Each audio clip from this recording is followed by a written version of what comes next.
महाराष्ट्र के राज्यपाल भगत सिंह कोश्यारी ने सोमवार को कहा कि देश के पहले प्रधानमंत्री जवाहरलाल नेहरू स्वयं को शांति दूत मानते थे। उनके इस नीति की कीमत वर्षों तक देश को चुकानी पड़ी। राजभवन में कारगिल विजय दिवस पर आयोजित कार्यक्रम को संबोधित करते हुए कोश्यारी ने कहा, नेहरू का राष्ट्र और स्वतंत्रता संग्राम में बड़ा योगदान है, लेकिन वह स्वयं को शांति दूत मानने लगे थे। इसकी कीमत वर्षों तक देश को चुकानी पड़ी। उनकी शांति पहल में भारत को नुकसान हुआ। कोश्यारी के इस बयान की वरिष्ठ कांग्रेस नेता और राज्य सरकार में मंत्री अशोक चौहान ने निंदा की है।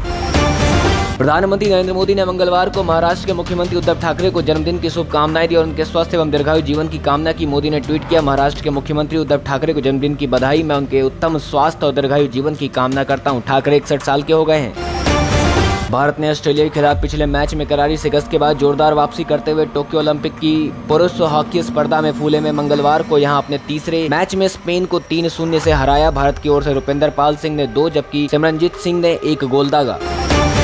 ब्रिटेन की एक अदालत ने सोमवार को विजय माल्या को दिवालिया घोषित किए जाने के आदेश जारी किया। इसमें भारतीय स्टेट बैंक की अगुवाई में भारतीय बैंकों के समूह के लिए बंद पड़ी एयरलाइंस किंगफिशर के ऊपर बकाये कर्ज की वसूली को लेकर वैश्विक स्तर पर उनकी संपत्तियों को जब्ती की कार्रवाई करने का रास्ता साफ हो गया। लंदन हाईकोर्ट ने उच्चतम न्यायालय प्रभाग के मुख्य ऋण शोधन और दिवाला एवं कंपनी मामलों के न्यायालय के न्यायाधीश माइकल ब्रिक्स ने ऑनलाइन सुनवाई के दौरान अपने फैसले में कहा, मैं डॉक्टर माल्या को दिवालिया घोषित करता हूँ।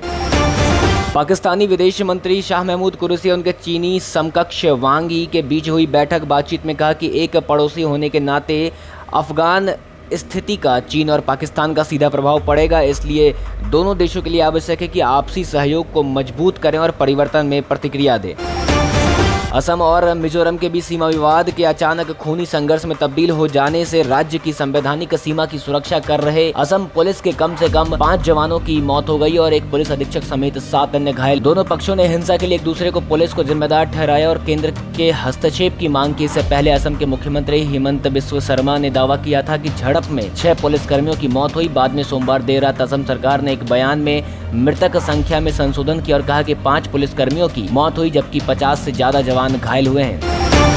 पेगासस विवाद को लेकर केंद्र के साथ टकराव के बीच पश्चिम बंगाल के मुख्यमंत्री ममता बनर्जी ने सोमवार को नेताओं, अधिकारियों और पत्रकारों की जासूसी के आरोप में जांच करने के लिए 2 सदस्यीय जांच आयोग की घोषणा की। यह चौंकाने वाला घटनाक्रम तृणमूल कांग्रेस प्रमुख था ममता बनर्जी के नई दिल्ली के लिए उड़ान भरने से कुछ समय पहले हुआ, जहां वह 2024 के लोकसभा चुनावों से पहले भाजपा विरोधी दलों का गठबंधन बनाने के तरीकों का पता लगाने के लिए विपक्षी नेताओं से बातचीत करेंगी।